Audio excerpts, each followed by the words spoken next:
You're listening to The Broken Meeple Show, a podcast that speaks passionately about board games for the benefit of those who play them. My name's Luke Hector, best known for the Broken Meeple YouTube channel, and I'm an everyday gamer just like you. And I'll be talking about reviews, top 10s, and just about anything that connects me to board games, as long as I have a tea or coffee in hand, that is. So grab a cup, relax, and enjoy. And remember, it's only a game.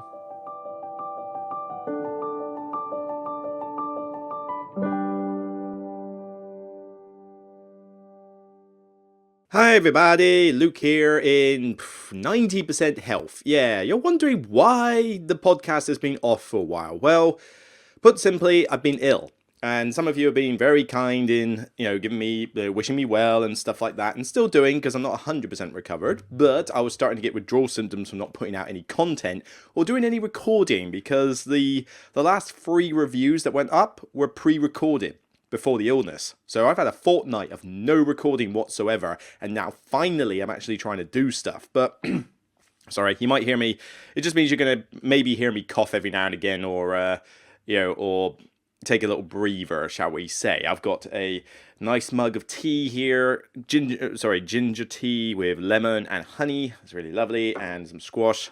Mainly just because I've got a lingering throat, and that's it. I mean, basically I caught a cold, fever, the works. Not quite flu, but just a big cold. Stayed at home for the whole week, worked from home, and things were okay by the end of the week. I just had a bit of a sore throat. I then went to a games day, and that games day meant I was talking a lot. And so what happened was that the sore throat developed into laryngitis because I was talking too much, which meant that the last week I've had to rest my voice, which has been very raspy and difficult to chat, which means no recording. That's annoying. Now, I'm 90% better in the sense that I still have the slight throat, but I can talk. There was a period where I sounded like Ronald Weasley on his deathbed. It really was kind of bad. But now my voice is kind of back, and it just means that I've got to take my time when speaking, not go too mad, and drink fluids like constantly. Like, you might as well just stick a hose pipe down my throat for the amount I've had to drink. And just be careful in a sense. I just got to keep it monitored, but it will go before next weekend. It should have dissipated fully, and I should be back to my usual ways. But I just want to get some content out because you haven't had a podcast since, the 8th of January? So almost a month without a podcast. It's like, ugh, Luke, how dare you? But as I say, let's get on with things. So how's things going generally? Generally pretty, well, outside of health, obviously, things are generally pretty good. Let me grab my screen and we shall see the work. So, yeah, channel's still going good. 19,201 subscribers as I talk today. That's been steadily increasing even while I haven't been recording, which is really good. And we're well on the way to 20,000. I mean, sooner or later we're going to hit that milestone. I don't know when. I estimate April, maybe? April's doable, I think, at this rate. But yeah, I mean, it's going to be interesting to see that milestone because I never thought I'd get anywhere close to that. And as I say, it's only because of you lot out there that I get anywhere close to this. So, thank you very much. The reviews that I've put up recently being Space Base, which was a long overdue review for AEG, Encyclopedia and Marvel United. They've gone down well, even if people disagreed a little bit with the Marvel United one. Some of you might be wondering what happened with a particular review for a game called Superclub. Superclub is a Kickstarter niche football manager game, which is self-published. It's a small game, and I did a review of it because I got a review copy for the game. And I thought I'd give it a shot because people were basically saying, oh, this will be something good. You could review this alongside 11, for example. The problem was that the game itself certainly didn't gel with me, let's put it that way. And by not gel, I mean I hated it. I hated the game. It's basically, you run a football team, you get the players, you get some upgrades, you roll dice to train players, you roll dice to do matches. It's basically a luck fest that goes on for anywhere between 90 minutes to 3 hours, depending on how long it takes for people to get to 100 points. It's literally like that. And I did the video, and being my usual self, I was pretty harsh on it. And by harsh, I mean I derailed it a new one. Like, I really went to town on this. And it's just the fact is, I will speak my mind. I really didn't like the game, and so it's just the way it is. But Naturally, the publishers and a few fans of the game did not take too kindly to this. I don't blame them, but then this is why I try to be honest in my reviews, because people too much sugarcoat these things. And I got requested to take it down. Now, normally I would stick to my guns and go, no, I'm keeping it up. You know, it's my review, it's my honest opinion and that, and this is what I do. And I'm not going to window dress the game and say, oh, it's actually better than I thought it was. No, I hate this game, okay? I don't like it at all. But I decided, you know what, in the spirit of goodwill, just take it down. You know, it's a game that's not exactly the most well-known game. I mean, was it ranked about 5,000 or something on BGG? I think it's in the 5,000s. It's not that well-known. It's a pretty, you know, basically, I mean, somebody's done paste-ups here, but this is kind of what it looks. Nope, somebody's dressed it. This is all like glossy dressing, right? This is what it more looks like. You know, these cards with, you know, blank avatars, colors, stars, a little a board for placeholders, a couple of folders, and I mean, this is your components for £55 or something. I think the RRP of this is. You know, it's pretty expensive for what you get, but it's self-published. That's kind of expected. But that, as I say, I just didn't like the game. All right. But I figured it wasn't worth the hassle. I mean, I could have gone back and made one or two minor amendments to the video to clarify a couple of rules that one rule that I did forget to mention and one that I could have clarified better. But it's just like, it was like a couple hundred views. And I just thought, well, I'm taking this down. I've already spent hours doing this and playing the game several times. So I've already sunk the effort into it. And it just wasn't getting any feedback because nobody was really playing this game. So I just figured, you know what, it's not worth putting it back up. So I just decided to just knock it on the head and take it down. So if you were lucky enough to watch it, then well done. Maybe I might put it up private, you know, just for my Patreons. You know, if the Patreons want to see that review, then I might just make it private for you guys. But, you know, that might be good, actually. You know, a little bonus for the Patreons to see me go off on a complete actual angry rant. So it might be quite cool. But I just didn't think it was worth putting it back up. So that video is not going to be put up for public viewing. It's had its time. I can't be bothered with the stress of it, particularly when I was ill. You know, like, I'm ill and I have to deal with this. You know, this is the kind of luck I get sometimes. And I just figured, yeah, you know what? Move on to other games. There's plenty of other stuff that's more important out there. Now, if this was like a major publisher, major game, I probably would have still left it up and just gone, no, you know, sorry, that's not going to happen. But a self-published indie title, you know, in the mid-5,000s, I'm not really that fussed. It's not like this is going to be like Obsession, where it suddenly becomes a sleeper hit. So I just figured, nah, leave it. Not worth it. Not worth the time. Not worth the hassle. But yeah, so in terms of other content, I've already just put up a Kickstarter review for February because Kickstarter sucked the last couple of months. And so there was no point in doing anything for January and December because all the projects sucked.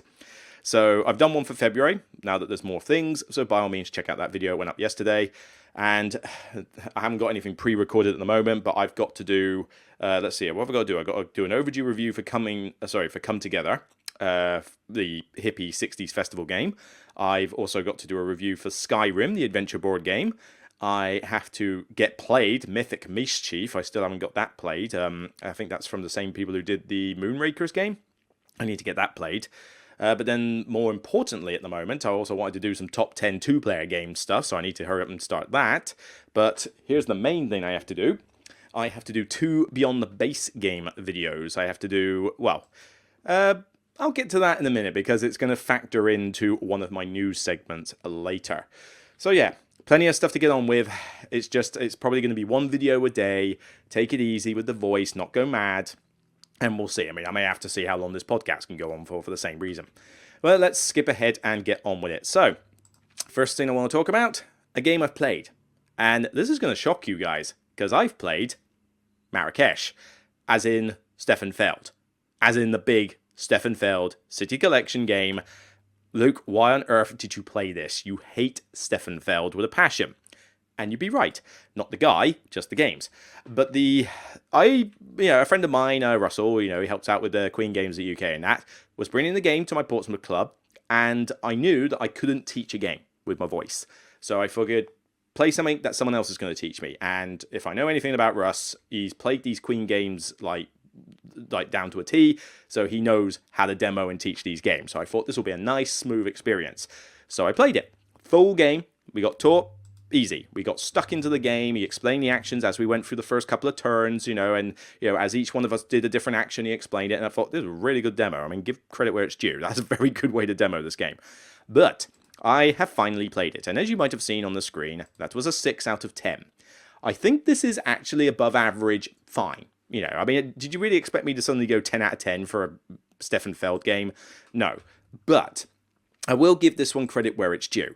We played a deluxe version of this, and I'm going to tell you right now the deluxe version is a waste of space. Yes, you get metal coins, but they come in a separate box, and they store 1 coin at a time in slots. That is the most moronic version of storing metal coins that I've ever seen. It doesn't even fit in the box. It's got wooden keshis as they're called, or whatever it matters, but wooden cylinders everywhere. It's got the cube tower thing, and there's a few other little deluxe pieces for the tokens, but honestly, the deluxe version is just not worth it. Just get the retail version, it's much better. I even hear that they're coming out with a cheaper version soon, like a cheaper retail version. You might be better off just getting that, frankly. Yeah, swig of ginger tea. Right. But what you actually do in this game, well, it's basically Trajan 1.5. And if you know what Trajan is, then you know this game. Because that's basically it. It's a collection of little mini-games represented by these little cylinders. So basically, you choose some for what actions you want to do, you dump them all in the cube tower, and then you draft the colored cylinders, and they pump up your various actions, to which your board is split into all the different colors, and each color action does a different little mini-game. It's Trajan all over again. But you also have to afford to pay taxes at the end of every round, which basically, if you fail to pay the tax, you pretty much lose the game, because it's pretty damaging. But you can basically level up 2 tracks. You can grab some tiles, market tiles. You can grab a few gates and stick them around your board. You can twist a little wheel and get some bonuses. You can advance up a river track. You can get points and food from farming. It's a pretty generic theme, as you would expect. Like, there is no theme in this game. It's completely lost, and as the way it's felt. But credit where it's due. The building up of your board with these cylinders that makes your actions more powerful is a satisfying experience. It is quite cool to suddenly go, right, I'm going to do this move with the white or pink keshis, and suddenly my action is super powerful. It is cool to do that, and there are different ways that you can approach the game. But and let's say it's colourful and it's relatively smooth in its rule set. I didn't think it was too complicated, given that you've got about 8-9 mini games on your board. So credit where it's due. I did ultimately enjoy it, but there are a couple of problems that really kill this game for me, to the point where, yes, I'm giving it a 6, but I don't know if I want to play this again unless we house rule things out. Firstly, I don't like the fact that you get one of each of these color keshis, and you have to choose for all of them during the round, which means you have to do all 12 actions or whatever it is in the game. Now, if I'm focusing on certain actions, I don't want to do the actions of the ones I'm not focusing on. So it basically just forces everybody to do a bit of everything. Yeah, you may focus on 1 or 2 colors during a game for build-up, but you're still basically having to be forced to do, say, the river action if you don't want to move up the river track. Although, as I found out, getting high up the river track early is so super powerful that I'm going to try and do that every single game I play now, because I think that basically half broke the system. The amount of freebies and points you get if you can get up the top end of the river track early, and then you just get all the stuff fed to you without doing anything else for the rest of the game. That's a little bit insane, but I digress. This, it's my first game, so that's probably just impressions. But the idea with these other actions, a grey action. You get these tiles that you can get for special abilities or other opportunities, and I just found those tiles to be so underwhelming. The grey tiles, it's like, these powers are not that impressive for the most part, and even if you do get to the higher ones up there, it takes ages to afford them, and by the time you get them, the game's practically ended, which means that you don't get much chance to utilize them. So I just don't see the point of these tiles. I just think they're a waste. But again, I digress. So that's one thing, but that's a smaller aspect I don't like. The big aspect is this cube tower. I don't think it works, because you dump things in, where is it? Yeah, this picture will do. So you dump things in this cube tower, and some of them will stick around, and then they come out and you sort them in the colors. Then players draft from those colors. But the problem is that you can take up to 2 if they're at the same color, and it's random as to how they come out and how they're distributed. And turn order is not something you can influence. It happens on a rotation, and it's like that. So you can have a turn where all the stuff you need comes out at once when you're not expecting it, and because you're later in turn order, by just sheer mechanics, you don't get anything you need. So everybody takes what you need, and suddenly the resource you need is drained for the rest of the round. That's annoying. That's irritating and punishing to basically have turn order and dumb luck of the tower screw you over. It's not like you can tell what actions opponents are going to do. There's 12 in the game, okay? 12 different ones, and 4 players. You are not going to memorize what actions they can do because it's like behind a hidden screen. So it's stupid. That's never going to happen. But it just means that you have turns where somebody gets less than others by pure bad luck. I had one round, kid you not, I got a single grey Keshi. Other people got about 3 or so of these things. I got 1 Keshi the entire round. That really does nerf me because it's a tempo hit. Because they're all getting more powerful actions and I'm stuck on the same power level as I was the previous turn. It's really irritating, and I just find that to be punishing. I can get screwed over by random. Plans can go awry by pure dumb luck. And for a game that lasts over 2 hours, that's not kind of something I want. I mean, this is the thing I find with Stefan Feld. I don't think his games do mitigation enough because I can't mitigate that. There's no way I can mitigate it. I can choose which free actions I want to do, but that's it. And even then, you can only choose the free actions once each in the round unless you get the red ones. So I'm forced to do other actions, even if I don't want to do them. And I just don't have no control over what's coming out of here. And I don't know, I just find that off-putting. It was done better in Amerigo, I think, because it affected everybody. But, it affected everybody kind of equally. But here, it's like, turn order really does screw you over, and I can't control the turn order. So I just found that really off-putting, and it's enough to really kill my experience, unless there's a way that you can house rule this tower out. Because honestly, the tower isn't really that necessary. If you remove that tower and just drafted from the 12 that people put in, I don't see how that would unbalance the game any more than what it already is. From that mechanism, I mean, not the whole game. So, why have the cube tower in there? It just feels like it's Feld shoving a mechanic in for the mechanic's self and just to have something cool to make the box more bigger than it needs to be. Because this is no slouch to store. But I overall enjoyed it. I just think those problems I have are big problems for me. So, would I play it again? Maybe 3 players max, because I don't really see the big deal having 4 players, because all it does is just means that you get screwed by the turn order even more, but it also means that you can have bad turns like in Le Havre, and it just elongates the game. You don't interact with other players other than the draft bit. It's not like if I do an action, it does something for you, so there's pretty much 0 player interaction. It's a solitaire game, frankly, so this could be a fun solo game maybe. I'm not even sure there's a solo mode in it. But yeah, as a multiplayer game, I just found this okay. It's not something that I'm desperate to play again. I'm glad I tried it though, because I figured it'd been a long time since I played a Feld game, and it was about time to see whether my taste had changed. Well, perhaps I don't hate, perhaps I was expecting to hate this a lot more than I did, so that's something positive, and for me to give a Feld game a 6 out of 10, I think it's pretty good going from my point of view, frankly. But yeah, it's fine. I don't hate it. I just think those 2 problems I have with it really do hurt my experience. But I'm sure there's a bunch of people out there who love this game to bits, although only ranked 2,500. So it's not like it's the best thing ever. I mean, people are saying, oh, it's my favourite game of 2022. Really? I know 2022 wasn't a particularly great year, but I could think of some better games. I mean, I did the top 10. So this would never hit my top 10, put it that way. All right. Let's do a bit of news then. Okay, so let's move on very quickly to some news.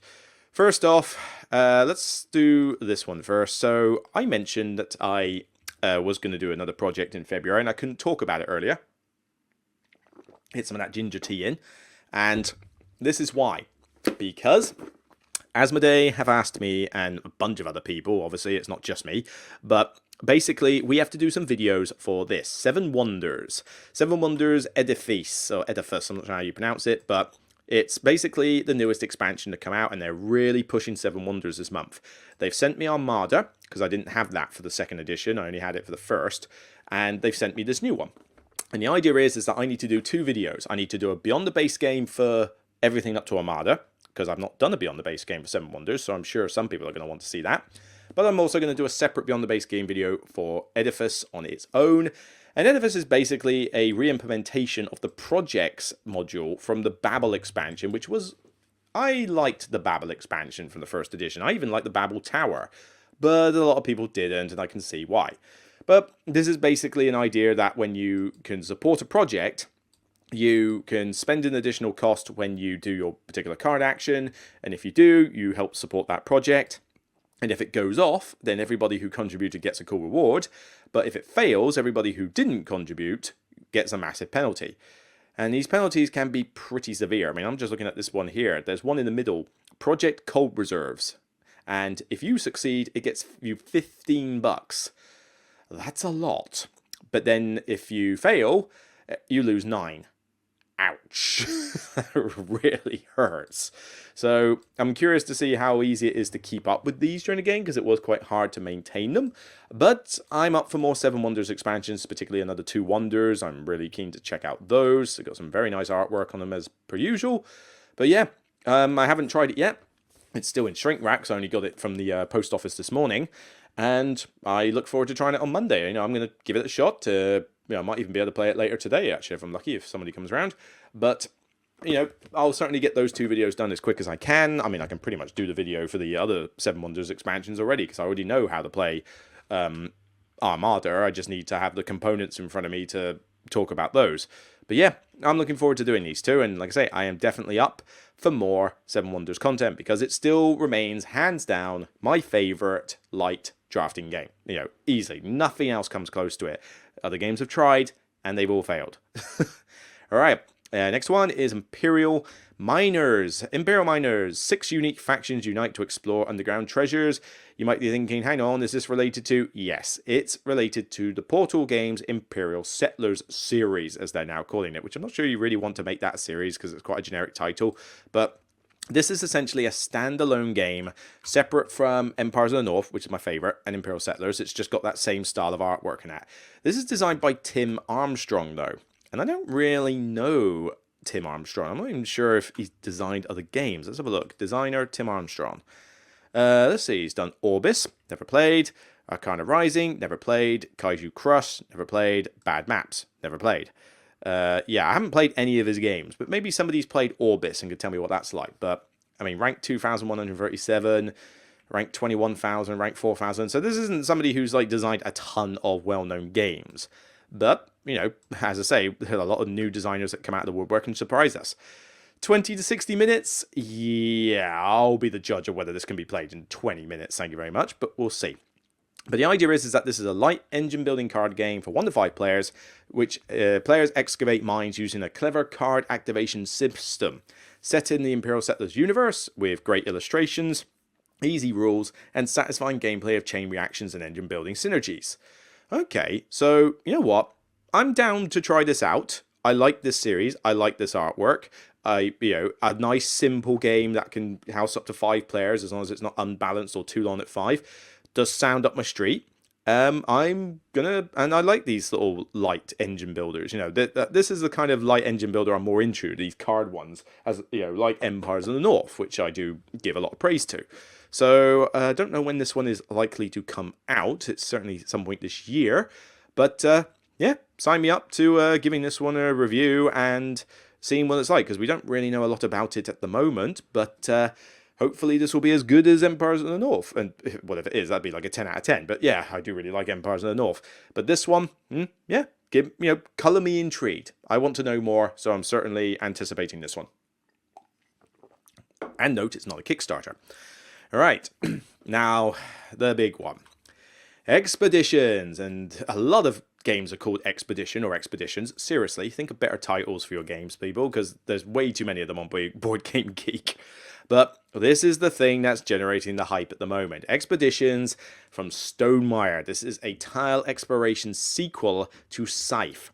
And I love Scythe. It's on my shelf behind me. I played it a couple of weeks. In fact, the day when I lost my voice, I was playing Scythe, which would have been a lot better had we not introduced a 6th player at the last minute who had not played the game and played with chronic slowness. Oh god, yeah.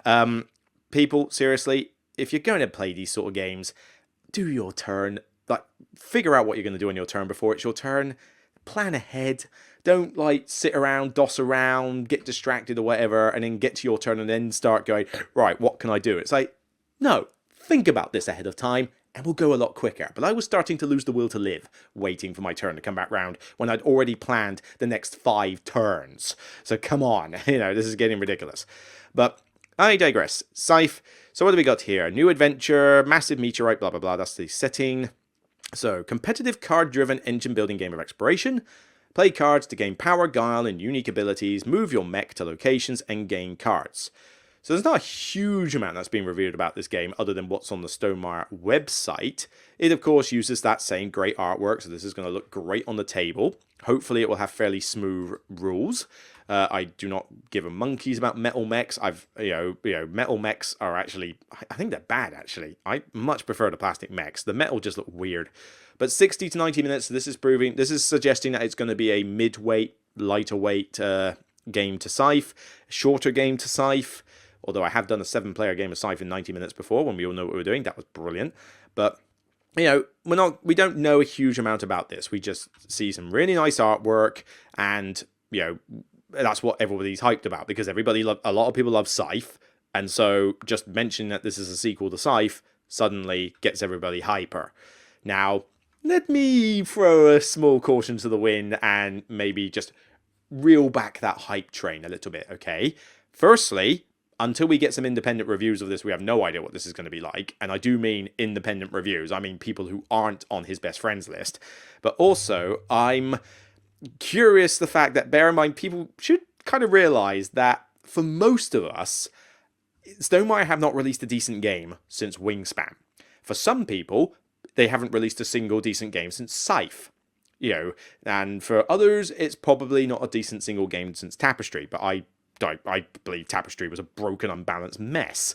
So for me, Wingspan was the last great game that Stonemaier did. And I do love Viticulture and I do love Scythe. This early days of Stonemaier, brilliant games. But Pendulum, Between Castles and Mad King Lug, or was that Bezier? What did Stonemaier do? Didn't they do... Oh yeah, Red Rising or whatever it is. That was horrible. Sorry. Play Fantasy Realms. It's a lot better. Tapestry, broken mess. Charterstone, boring. Did not really find that interesting. Oh no, they did do a Between Two Castles. They did Between Two Cities. And then they did like the pseudo sequel Between Two Castles of Mad King Ludwig. Both, Between Two Cities is kind of dull and boring and kind of dependent on the group. And does anybody play Between Two Castles of Mad King Ludwig? In fact, I'm kind of surprised it's ranked 637 because I have not seen a single soul playing that game. Why is it ranked 637? It makes no sense. Euphoria was okay, but again, it was a bit of balance issues. And Libertalia was fine, but Libertalia already existed, so you can't really take credit for simply just bringing it out again with the similar rules and a new gloss of paint. Pendulum was garbage. That was absolute garbage. Rolling Realms, whatever. So, like I say, for me personally, there's been nothing since Wingspan. So, they've got to build up a reputation for me now. But that's the thing. Expeditions could be amazing, and I'm certainly going to review it. Not as a review copy, I have pre-ordered it. So I have pre-ordered it, I've forked out my own cash for this, and I will give you an honest review when it comes out, much like I did with Viticulture World. Same situation. I bought it, waited for it, did the review when it came out. Out of my own kind heart, I guess. But I will see what this is like, and hopefully I'll really love it. Because I would like them to put out a really good game again. They put out 3 of my favourite games of all time. And then they just put out mess. So, can we go back to that stage where you put out a game that I can just shout from the mountaintops and say, this is fantastic? It's certainly in the right setting. But again, Tapestry was technically meant to be in the right setting. A civilization game. And what did that turn into? Level Up 4 tracks with the most unbalanced factions and cards I've ever seen. Like, development, ? So, not exactly jumping on the hype train for Expeditions like a lot of other people are. Like, people are going mad for this. It's literally the Avatar meme of, foaming at the mouth, trying to, contain their hype. I am a little bit more reserved than that, okay? So, hopefully it'll be great. Don't know much else, but I've pre-ordered it. I will review it. It's going to happen. And I strongly ask you to give that a watch when you do, because you know me, I'm not going to sugarcoat these things. So I will tell you exactly what it's like. But fingers crossed, it'll be good, because I do want it to be good. It sounds like it'll be a good game. Multi-use cards and a bit of a hand management, a little bit of bag pool building, it sounds cool. Just don't mess it up this time, okay? Please.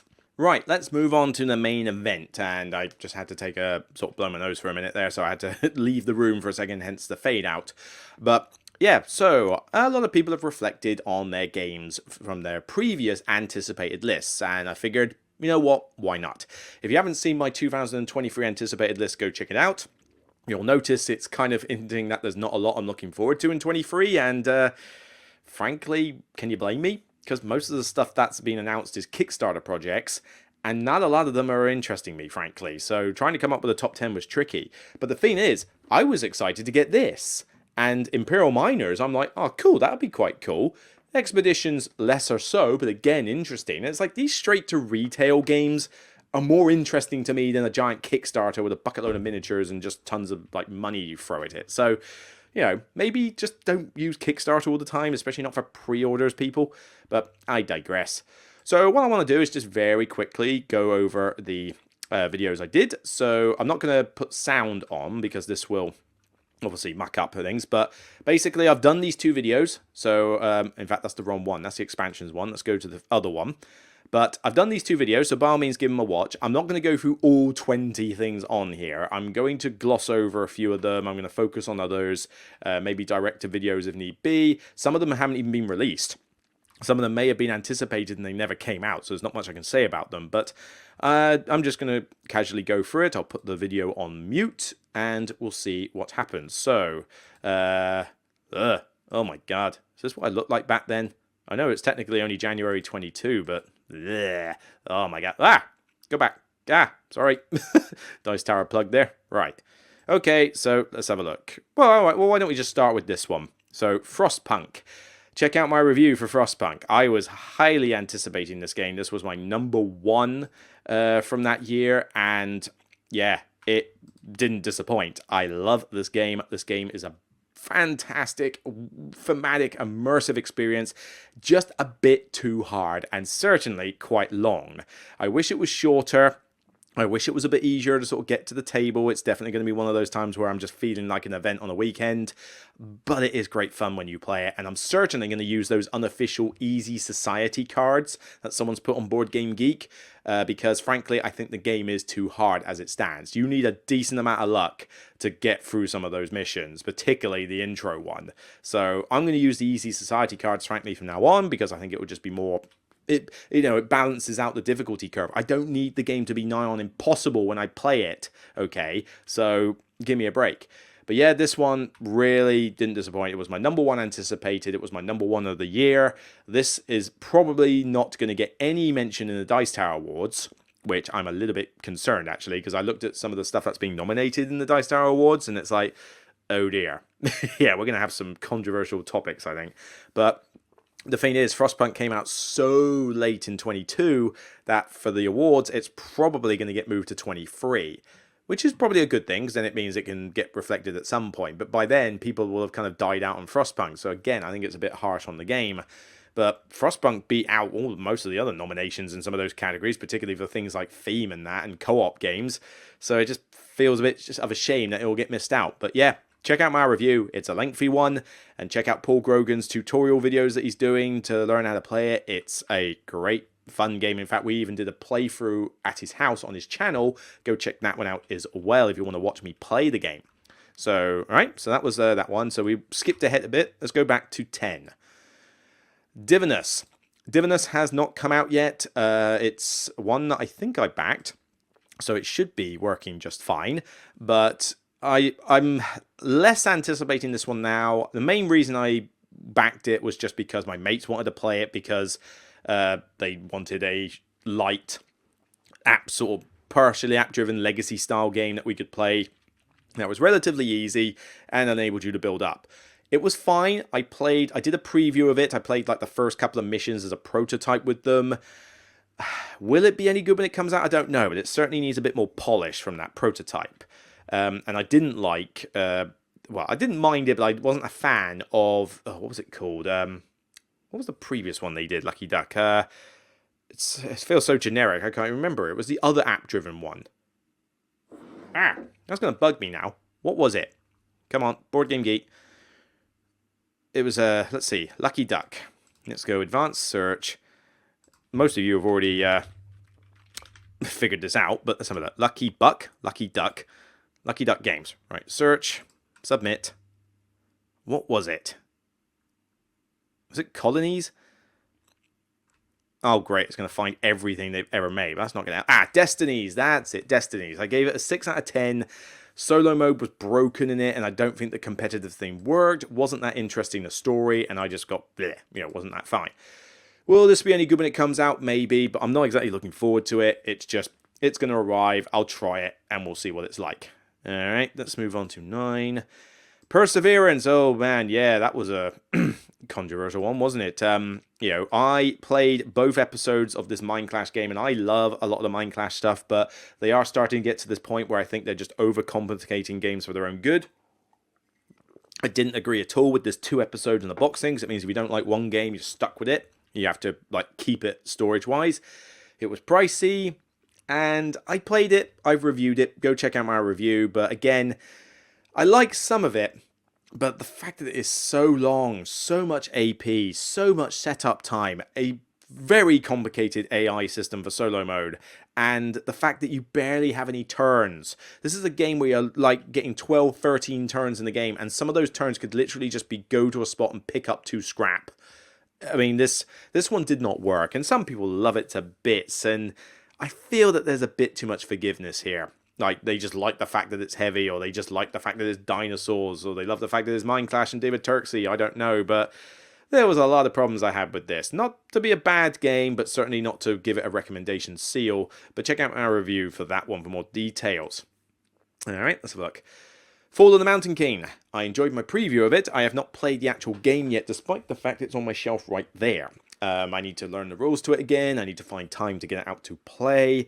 The cold has not helped, and certainly my lack of a voice is not helping at the moment, but I don't think I'll really do a full review of this game, because it's one I backed on Kickstarter, so it's not one that's been commissioned to me, but maybe I'll do a quick draw review, but don't expect this one anytime soon. I'll review it when I can. So, but I'm looking forward to trying it, because I thought Hall of the Mountain King was going to be a waste of space, and, well, I was proven wrong. It was a really, really, really good game. That's also on my shelf. I wouldn't have backed this one if I didn't like the previous one. Alright, 7. Wayfarers of the South Tigris. Oh yes, I've done a review for this. I put it at my number 2 of my top 10 of 2022. This was a brilliant game. Brilliant. Euro. I guess I didn't have many images to share on that one, but alright, fine, you can just look at my weird face. But this one's really enjoyable. So, it's Garfield Games. I love Garfield Games. They do a lot of great stuff. They just know how to design a Euro for me. Yet to play Explorers, although I've got the expansion for it now, so hopefully that'll happen soon. And Paladins was a weaker link for me, and I know that's sacrilege to some of you, but it just was. But Wayfarers, Viscounts, Architects, Raiders, I love those 4 games, and this is no exception. This was my number 2 of the year. I kind of anticipated it mainly because it's Garfield Games, and as I say, I put Scholars, I think, was it my number 1? I think it was my number 1 on my anticipated 23 list, and with good reason, because they just keep putting out hit after hit after hit, and they only use Kickstarter as a pre-order, but they fulfill on time for the most part, and they at least, are upfront with what's in it. They don't try and put FOMO stuff in the Kickstarter campaign, so it's mainly just a pre-order. And honestly, I can just wait for it to come out in retail and just buy it, because I don't really need to back it. But yeah, I'm definitely looking forward to Scholars, and this one was a brilliant start to the South Tigris line. So by all means, check out that review for more details. Hell, The Last Saga. By the time this comes out, I'm going to be fed up with it. I mean, it looks cool. The artwork looks great, and I love Tainted Grail. So the idea of another sort of dark narrative co-op in this really grisly sort of Vikingish setting sounds amazing. But the fact that this game is taking forever to make, it's long overdue, means that by the time it comes out, I'm just not going to be bothered with it. Seriously, hurry up and bring this game out if you're going to do it. But man, look at that image. This image of like a skeletal stag that's like half mutated, half dead or whatever, with this strange half naked lady, well, totally naked lady on it, with a weird sort of hair for face, mutated fire stag horns. This artwork looks fantastic. So I'm definitely eager to try this. But hurry up. Could you hurry up, please, and get it done? Next up, Merchants of the Dark Road. Check out my review video for that one, but this one was pretty disappointing. I was expecting a lot more gameplay-wise, considering that Honeybuzz was decent, but not amazing. But Atlantis Rising was, again, decent, not amazing. But they're so well produced. These games look so gorgeous. This one was just a bit of a disappointment, though. I thought the gameplay was kind of generic. I thought the gameplay took too long. I thought that there just wasn't a lot of interesting stuff you did in the game. And even component-wise, I mean, it looks gorgeous and that, but it's quite dark on the board, so it's not quite as colourful. And the storage insert, somebody needs to be flogged for that, because that was a garbage insert that was used for the game. Where was the design decisions on that one? But yeah, check out my review video. I was highly anticipating that this would be really cool, and at the end of the day, it just turned out to be a bit of a dud. And frankly, I don't hear many people talking highly of it or praising it or anything like that, so I'm not alone in this. But look at it. It looks so nice.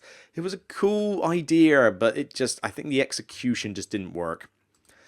Stellaris. Oh, yeah, this could be like a Hell the Last Saga thing. I've played the computer game, so I've had good fun with this. I'm definitely down to getting a decent 4X space game in my collection, because Twilight Imperium is too long and I can't stand Eclipse. And yes, I have backed Voidfall, but yeah, that could be a little bit of a problem in terms of how complicated that is. See Mind Clash.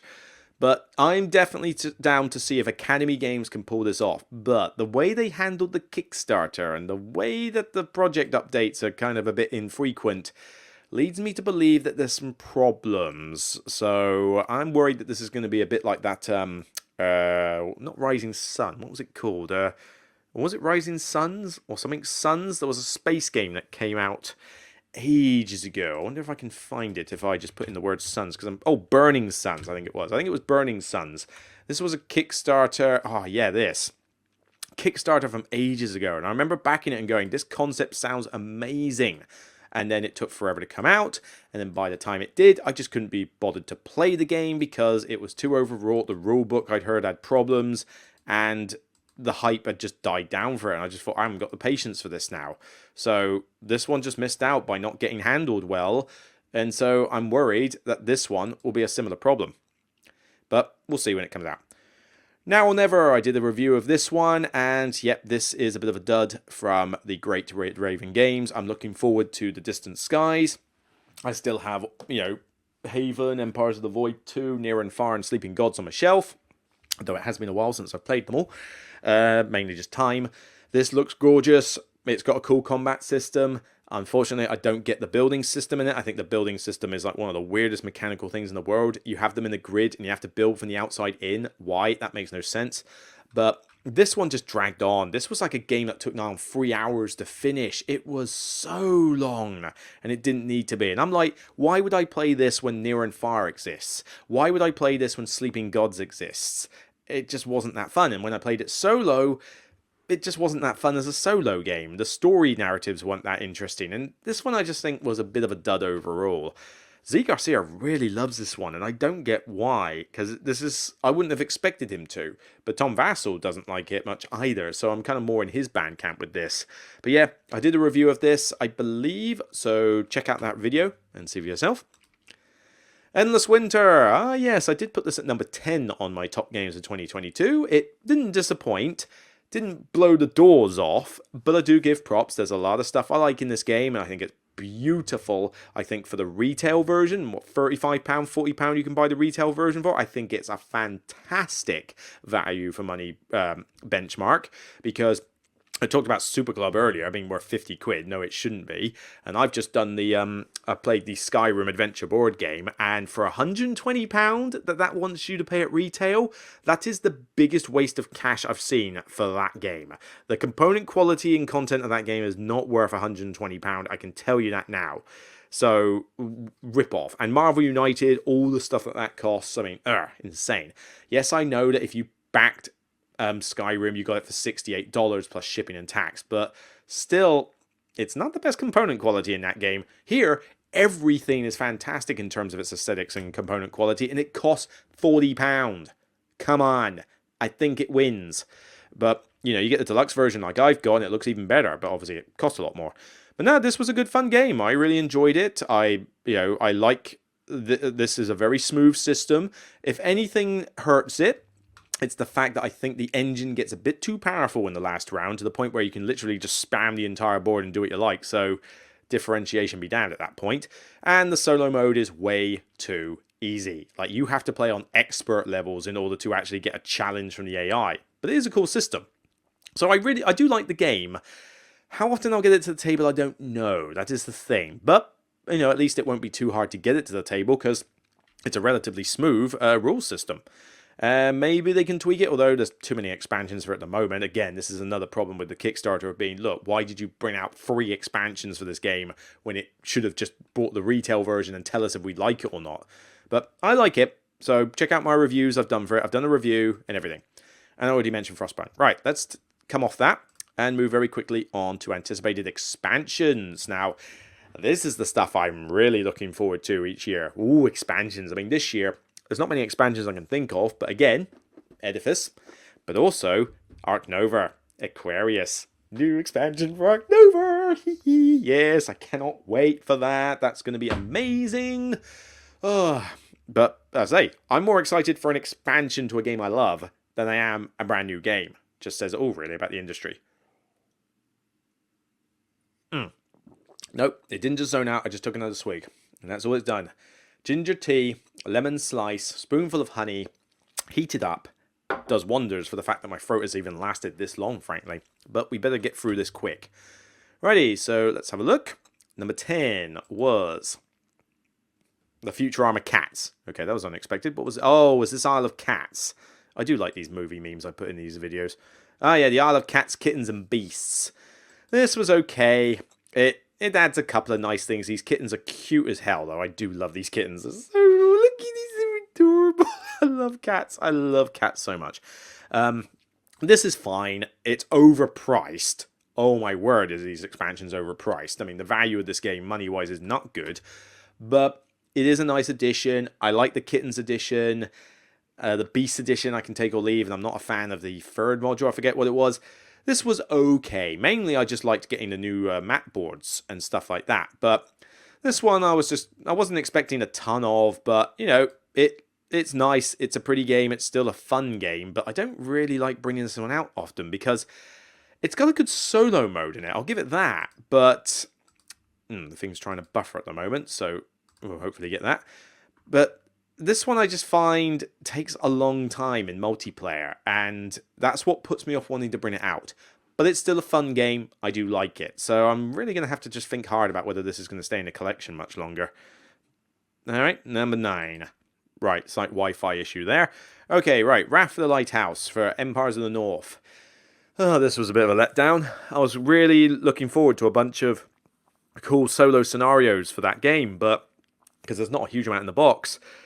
Yeah, you can play these scenarios on their own, but as a campaign, this thing had problems. Oh my word, this thing had like grammar issues, it had language translation issues, it had mistakes, actual mistakes in the rulebook and on the cards. It was just a very clunky system. I mean, there was a couple of mechanics in the first couple of missions that you could not understand from the rulebook. It was insane. So this one just ended up being a bit of a dud. Not a lot of people have talked highly of it, and it just goes to show, Portal, you need to work on this development side and make certain that you put out a fully polished product and get rules editors.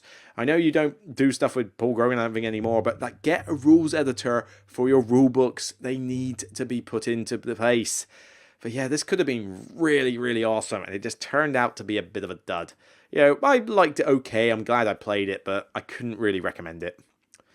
Alright, number 8 was Energy Empire Cold War. I've not really had a chance to play all this module yet. It took ages to arrive, and I like a couple of things in it that I think I've tried. I don't know, some of the really mini stuff, like just adding more stuff to the game.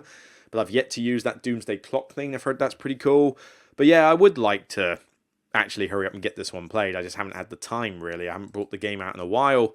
But I'm definitely down for, more factions was great, more cards was great. I just haven't tried this Doomsday Clock yet. But I'm hearing good stuff. But any excuse to get this game out would be good, because this is definitely, I think, Luke Laurie's second best work. Even though I think it was a co-design with Tom Jolly. Alrighty. Let's see. 7 was my number 7. What was number 7? Oh man, yeah. This is probably the biggest letdown out of all my anticipated games. Actually, Caverna Frantic Fiends. Although I say biggest letdown, I don't think I was expecting too much from it. Mainly, I think I was anticipating it because it's Caverna, and I love Caverna. But check out my Beyond the Base Game video I did for this. This is very unlike the rest of Caverna. It essentially tries to make it more like Agricola. It tries to make it as tight and as punishing as Agricola was. I don't want to play Caverna to be like Agricola. Go play Agricola if you want to play Agricola. Leave me with my Caverna. But this has you defending your settlement from orcs that move by some weird random card system, which either favors or completely screws players over at random. You build traps, which take a lot of time. It makes the game super, super tight. And if that's what you want, fine. But I really did not like this. I think I gave it a 3 out of 10. I thought this was just a bad expansion. And a lot of people agreed, but there are some fans of this who really, really like this. And I think it's the ones who wanted it to be more like Agricola. Again, Forgotten Folk, is Caverna? Yeah, Forgotten Folk expansion that I've got over there is miles better. And you can't use Forgotten Folk with Frantic Fiends. They're not compatible. Fail. Absolute fail. So you've disregarded the best expansion you did for the game, and you've put in an expansion I don't like. This was bad. Check out my review video for the full reasons, but yeah, did not like. Me no likey. Number 6 was, what have we got here? Oh man, have people been going at me for this. Pursuit of Happiness Nostalgia. Luke, when's it coming out? Luke, when's it coming out? You're the ambassador for this game. When's it coming out? Trust me, I want it too, you guys, alright? Artipia are going to send me this and the big box when it's made, but they've had a lot of delays, and they've been nice about it. I mean, they've been adding more content to the stuff free of charge as a sorry.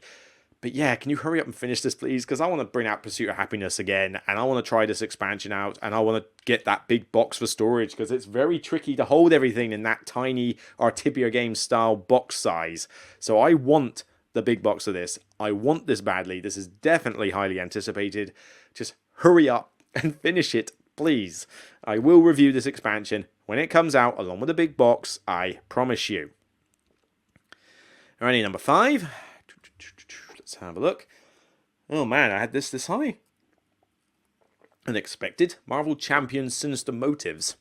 Well, I mean, it was good. The characters and Miles Morales and Gwen Stacy, Spider-Woman. What is it Gwen Stacy calling it? Oh, Ghost Spider.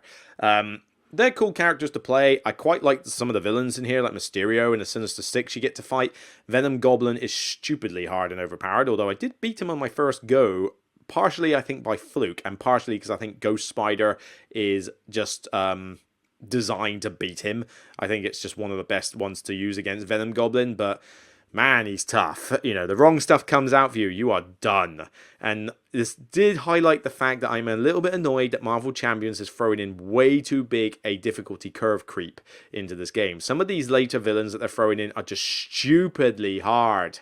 And I don't want the game to be stupidly hard. I want it to be relatively straightforward and easy, then can be made harder. Don't make it stupidly hard so I can't make it easy. I hate it when they do it that way round.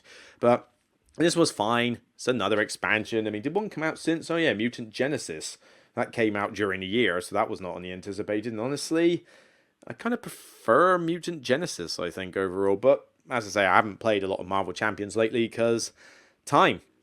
And the fact that you got a deck build. I don't have time to deck build. I have to take my deck off the internet and just put it together and pilot it. But yeah, I really need to get this out and play it at some point. I do miss it. I do like it, but it's just time. Time. Alrighty, 4 was Architects of the West Kingdom Works of Wonder. Yes, this was a really fun expansion, but not as good as the Artisans one. Although this one does do 2 things that's fantastic. Firstly, it really improves the solo mode. This solo mode sheet here, it may look complicated, but it's actually not that difficult to work with. But it actually makes Architects of the West Kingdom good to play solo. And I never thought that would happen. But it does. It's based a bit on the system that Viscounts of the West Kingdom had, and even Wayfarer seems to have taken a little bit of a leaf out of this book. But it works. It's a really good solo mode. I really enjoyed it. Now, the rest of the expansion, it's decent. But the wonders don't have a big enough impact on the game because it takes a long time to build them. People don't tend to collaborate to them. And they just don't seem to be that great. I love the princess and the profiteer that goes around. I think that's a great mechanic. The problem is you can't really have that without the wonders. You kind of need them. So I'm a little bit mixed with this expansion. I mean, if I didn't have... I've got the playmat in that, so I kind of want to use it. And if I didn't have that expansion in the game, I wouldn't be too fussed as long as I had artisans in there. But the solo mode is worth the price of admission. This was a really, really good solo mode improvement. Robinson Crusoe Book of Adventures, still not released. I have not played Robinson Crusoe in ages. But I look forward to getting more scenarios. I look forward to the reprint with a deluxeified version. But mainly I look forward to the walkthrough, the tutorial, because the game badly needs one. Not only to refresh my rules of the game, but also to get other people involved in the game as well. But we'll see when that comes out. Number 2 is the Viscounts expansions, Gates of Gold and Keeper of Keys. Yeah, these were both really good expansions. I will throw them into every game of Viscounts of the West Kingdom if I play it. If they're not in the game, I'm not gonna, lose any sleep over it. They're great expansions. I think they should be in every game. But if you don't want to play with them, fine. It might be a bit much for new players. But the solo mode's already great in the base game. This just adds more options, more ways to score points, more cards. And I really enjoy what it adds. But you don't need it. But I do think that if you play this game a lot and you're comfortable with the rules, I think they are a must-buy. I just hate the fact that they put it into 2 little expansions and price them accordingly as such. Why didn't they just make this one big box? It makes no sense. And then, oh man, am I looking forward to this one. Yes, this was highly anticipated, and I'm still highly anticipating this one. I hear it's fulfilling as we speak. I'm seeing some people in Australia get this game. I'm not sure about America, but it might be a month. Probably I'm expecting a month will pass before I get my copy of it. At least a month, mid-March, I'm seeing it. And, because it is, I think, in that stage of getting fulfilled, but the UK is going to take forever, as everything. Thank you, government, Brexit. But yeah, this one adding some extra sort of kind of mini story narrative arcs to your characters. So, you get little, almost a bit like the arcade mode in Near and Far. You basically get little paragraphs of text like, you do this, what are you going to do? And the decisions can impact your leveling up and stuff. It sounds great. Now, the first expansion for Vindication was not a fan. It added more complexity, and I pretty much never used that expansion. Base set Vindication is already great. This is one that I feel like I'm going to skip the first expansion and then use the base with this one all the time, Chronicles. And I'm really looking forward to seeing if this is a way to get a bit of a refresh of the game. It has been a while since I brought this out. Here we go, yeah. Characters will make choices about the backstory and manner in which they evolve, be it monsters, companions, whatnot. Myriad of pathways to new abilities and bonuses. Character's journey, so character sheet progression effectively. So, yeah, little stories that you can do. I'm really looking forward to this one. I think this is going to be great. I mean, here's an example here. So, yeah, just as the active player takes an action that yields a card to their tableau, another player will draw and present a chronicle card associated with the event and revealing a story beat. The reaction directly affects how the character progresses in the ways the player won't know until the choice is made. So, rumours have led you here in your search for an object with your family crest, and with a little luck, some information about your heritage. You glide through the front entrance and immediately catch a man and a woman off guard, the man sneering, and the woman with a knife to the throat of the proprietor. Option 1, mention that you passed the town watch on your way in and they're mere seconds away. Option 2, offer to buy the knife in exchange for the right to deal with the proprietor your own way. So, two very different things and, you know, two different outcomes. And I like the fact that this gives you a little bit of a narrative story to Vindication. So I'm really excited for this. I cannot wait for this expansion. Soon, soon, soon. And I guess just to add on to the end, Deep Rock Galactic is fulfilling soon. I probably will expect it in the next month. So looking forward to Deep Rock Galactic. And Earth is fulfilling soon, I believe. So looking forward to playing that one as well. So certainly some anticipated stuff on the way, but got plenty enough to get on with as it is. All right, take a final swig of the drink. And I think we'll wrap it up there after an hour. I'm quite impressed that my voice has managed today. It's done better than it did yesterday, so I'm definitely on the mend. But let's not overdo it. So no more videos to record today, as much as I would like to. But I think I'm in a position where I can get shorter videos done. I mean, I've just managed to do an hour of talking twice in a row. And I do feel it. It slightly stings a little bit, but not too much. But I reckon I could easily do a 20-minute talk review every now and again. And certainly these Beyond the Base Game videos don't take longer than, like, you know, I mean, there's takes, you know, there's takes that I have to do, but they're typically 20-minute affairs, you know, to put out. So, you know, in terms of the physical recording time, so those should be easier on the throat. So we'll see. Perhaps it's good to say that 90% I'm back. And I've missed you guys. I've missed everybody. Hopefully you've enjoyed the stuff I put out, you know, in those reviews. And hopefully you're happy to see some content return to the channel. But again, thank you very much for wishing me well, for being patient, telling me that I didn't need to worry about the channel being offline for a little bit. You know, I hate the fact that during a non-busy time of the year in the industry, I had to be ill for a fortnight. That's really annoying because it's now put me back on the backbench for getting stuff done deadline-wise, which is really annoying. But I don't know. Such is my luck in life, I guess. So I'm going to... I need another swig. Yeah, I think I've reached about my limit. So I'm going to wrap up here. Thanks for everybody for listening and for watching, depending on your medium. Hopefully you've enjoyed. Leave your comments down below about the games that I talked about in the anticipated segment. What are your thoughts on Marrakesh? What do you think about these upcoming games like Expeditions and the new Seven Wonders expansion and stuff like that? You know, I'll let you know my true thoughts as those arise. But yeah, take care. Subscribe to the Patreon if you can. Share this video out on social media if you can. Like it, you know, thumb it up. Do whatever you can. But let me know your thoughts and just, you know what? It's good to be back. That's all I'm saying. So take care. And remember, as always, it's only a game. Bye for now, everyone.